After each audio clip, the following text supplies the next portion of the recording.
The biggest improvements to my feedback on student writing came from letting other people see my feedback and also looking at the way other people provide feedback on student writing. So a couple of years ago, I was working with a course instructor who wanted to see my feedback on student papers before she handed the papers back to the students. This was a little bit scary because usually the only audience for your feedback is the students, but it was also extremely helpful. So she pointed out that I tended to include a lot of exclamation points when I was providing comments on student papers. For me, that seemed like a way of kind of softening some of my more critical comments.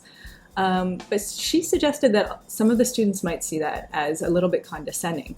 So this changed how I wrote my comments and the tone of my comments. So I came to see students more as junior colleagues. So how would I write these comments if the student was another graduate student in my department? How would I phrase these comments and what kind of tone would I take? So that was really helpful.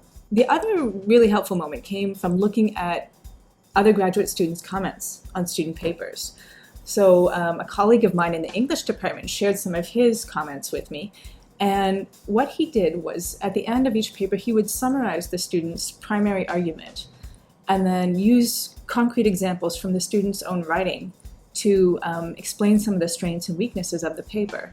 And that was really amazing because it made it seem like he was really engaged with the students as writers. So from then on, that's how I started to structure my own comments.